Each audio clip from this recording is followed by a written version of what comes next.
Assalamualaikum warahmatullahi wabarakatuh. Apa kabar seluruh warga Desa Karangkiring? Saya harap Anda semua dalam keadaan sehat walafiat. Yang terhormat Bapak Kepala Desa Karangkiring, Remaja Karang Taruna, dan Bapak-bapak, Ibu sekalian.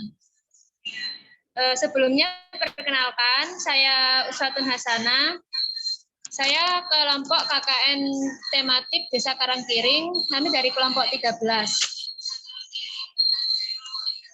Di sini saya akan menjelaskan mengenai edukasi pengelolaan dan pengembangan ekowisata mangrove yang ada di Desa Karangkiring.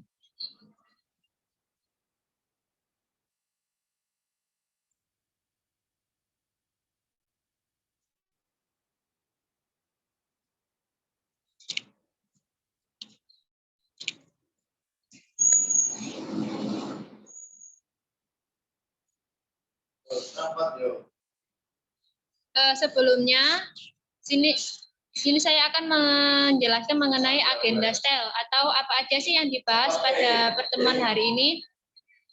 Yang pertama yaitu fokus utama sumber daya manusia. Yang pembahasan yang kedua yaitu prinsip ekowisata. Pembahasan ketiga yaitu pengembangan ekowisata objek perahu. Pembahasan yang keempat yaitu pengelolaan lahan parkir, dan pembahasan yang terakhir yaitu penambahan jembatan pada wisata.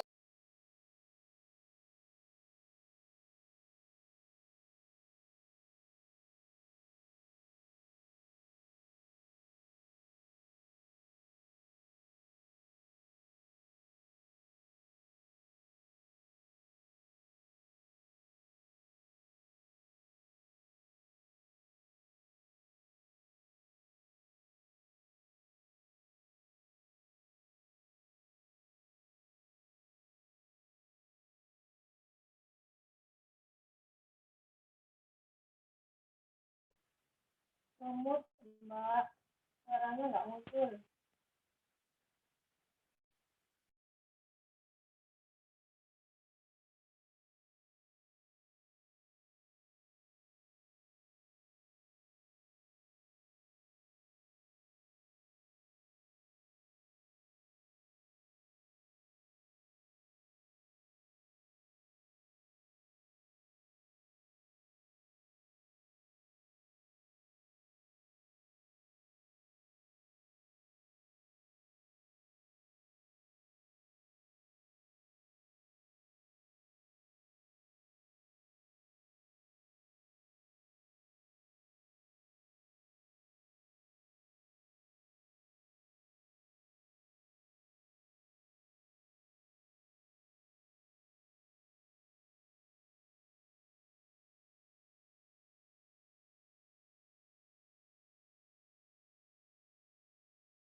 Oh iya.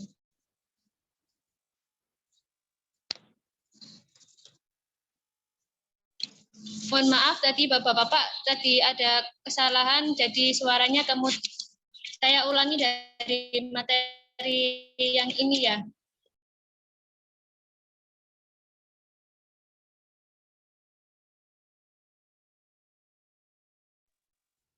Saya ulangi dari pengelolaan lahan kosong untuk dijadikan tempat parkir ya. Kan di situ ekowisata mangrove itu awal mulanya adalah sebuah jembatan tempat mendaratnya para nelayan. Di situ aslinya awalnya itu bukan tempat wisata. Dia itu hanya jembatan tempat turunnya para nelayan untuk menuju ke daratan. Karena tempat itu masih baru diresmikan, jadi tempat wisata ekowisata mangrove itu belum memiliki tempat parkir yang layak. Banyak para wisatawan yang kebingungan mencari tempat parkir. Banyak juga pengunjung yang parkirnya itu sembarangan, ditaruh di dekat-dekat jembatan gitu. Jadi hal tersebut itu sangat mengganggu kenyamanan pengunjung lain. Nah, di dekatnya jembatan itu kan ada lahan kosong ya, Bapak ya. Yang menuju arah ke laut itu kan ada lahan kosong. Nah, itu Bapak bisa manfaatkan untuk sebagai lahan parkir. Nah, itu dapat meningkatkan ekonomi keluarga Bapak juga. Kan lumayan, Bapak. Kalau misal satu kendaraan itu dikenakan parkir sekitar Rp2.000. Jadi para pengunjung itu tidak perlu cemas, tidak perlu khawatir untuk kendaraannya. Dan itu juga dapat mengembangkan ekowisata. Jadi demi kenyamanan pengunjung, dengan itu para pengunjung itu bisa tertarik untuk datang kembali. Yang ketiga yaitu penambahan jembatan wisata. Yang awal mulanya dulu itu jembatannya cuma satu, yaitu jembatan turunnya tempat nelayan yang di samping tembok pabrik sumber emas itu ya Bapak-bapak, Ibu. Nah, dengan diadakannya penambahan jembatan wisata itu dapat dipakai untuk wisatawan yang nongkrong atau foto-foto atau lain sebagainya. Jadi para wisata itu nggak terganggu dan para nelayan juga tidak terganggu dengan jalannya tidak bergerumbul juga. Jembatan tersebut alangkah baiknya kalau dicat dengan gaya-gaya unik gitu. Jadi para pengunjung itu lebih tertarik dan lebih nyaman untuk berkunjung ke tempat tersebut. Apa sih manfaat pengembangan ekowisata itu? Di sini ada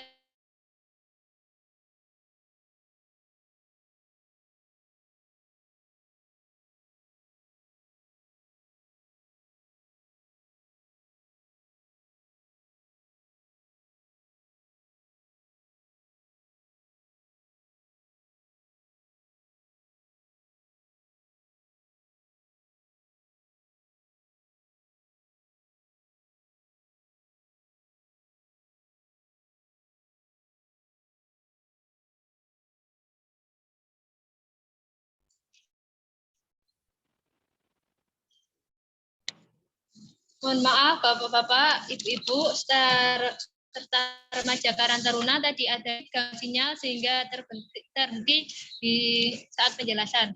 Saya ulangi lagi, untuk manfaat pengembangan ekowisata itu ada 7 manfaat. Yang pertama itu dengan adanya pengembangan ekowisata tersebut itu dapat menambah penghasilan bagi para nelayan. Seperti yang saya jelaskan pertama tadi, dengan memanfaatkan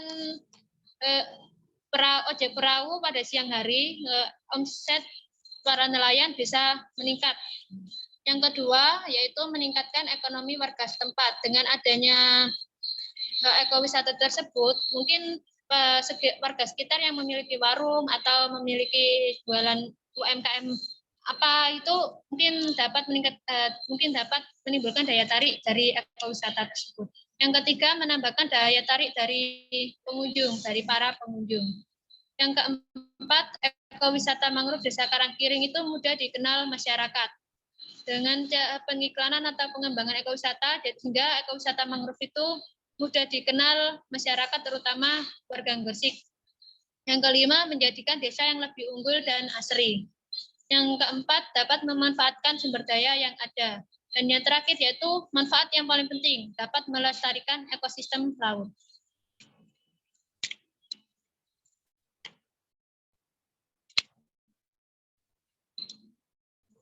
Sekian apa yang bisa saya sampaikan. Semoga apa yang saya sampaikan ini dapat bermanfaat,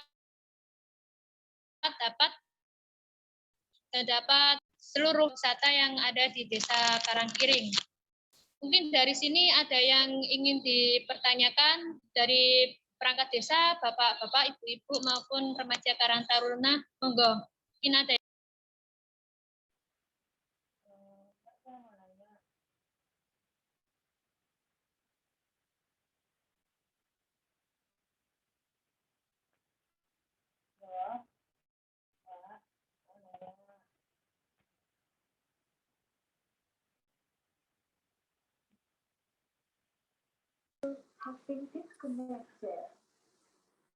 Halo Mbak, mau nanya.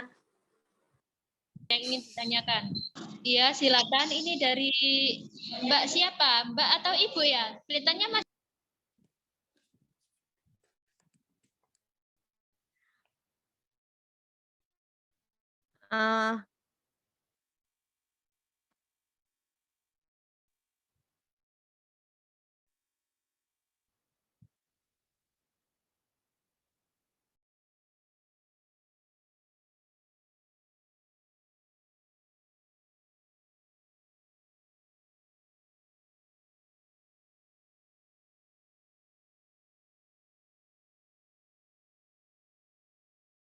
Masih muda ini. Monggo Mbak yang ingin ditanyakan, mungkin ada yang ingin ditanyakan.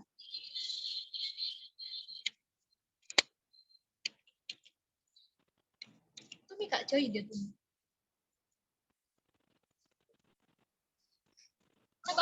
Saya mau nanya.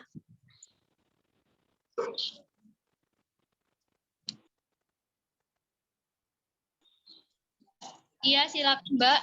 Mbak siapa? Dengan Mbak siapa? Mohon diperkenalkan. Nama saya Yanti.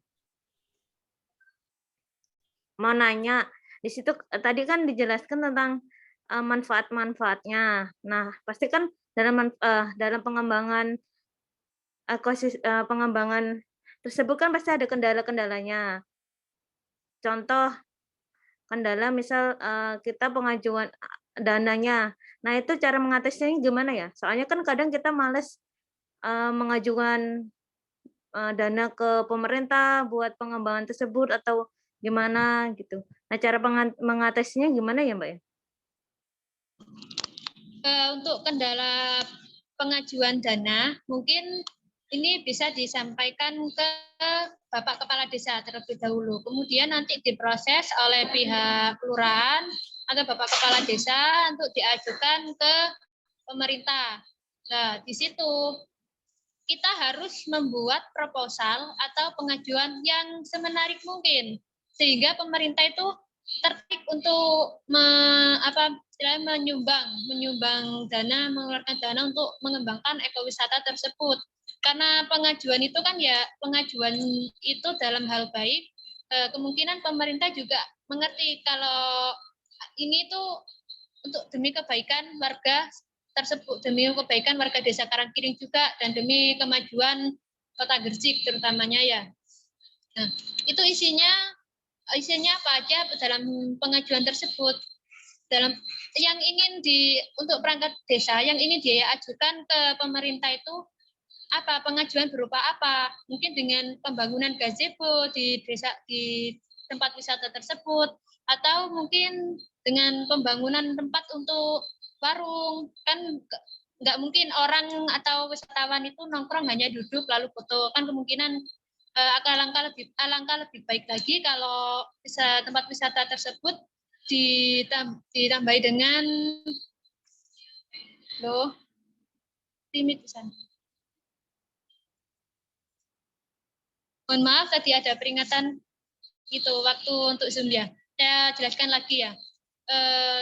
Mungkin pengajuannya itu bisa berupa yang ingin diajukan berupa untuk membangun sebuah warung yang untuk meningkatkan daya tarik wisata. Jadi wisata itu nggak hanya duduk lalu foto. Kedua, biayanya itu tidak terlalu besar dan masuk akal juga. Kalau misalnya gini, kalau biayanya besar, tapi yang diajukan hanya untuk sebagai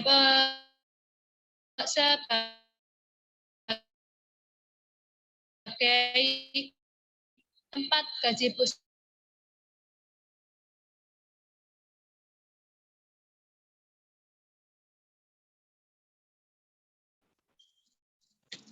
Mungkin seperti itu Mbak Yanti. Mungkin ada yang masih kurang paham, bisa dipertanyakan kembali.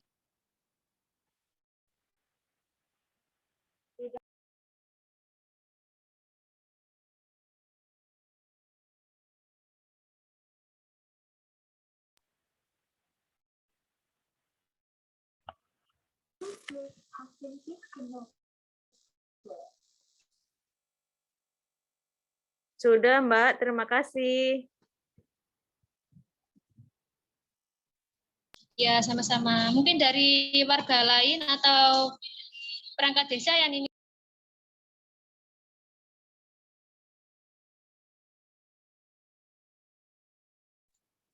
Tidak, Mbak. Terima kasih.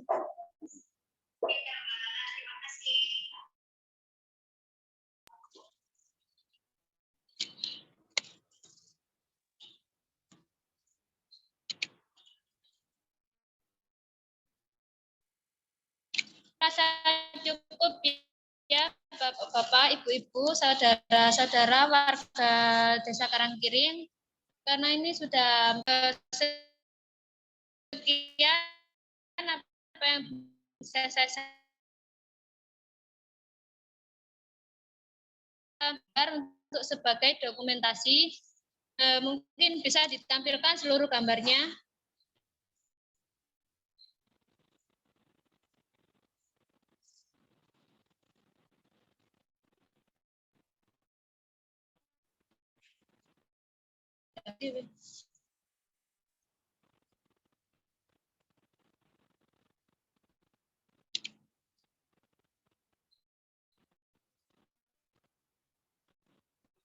Terima kasih untuk seluruh warga Desa Karangkiring. Semoga kita semua dalam keadaan sehat walafiat, jauh dari wabah virus corona. Jangan lupa selalu patuhi protokol kesehatan.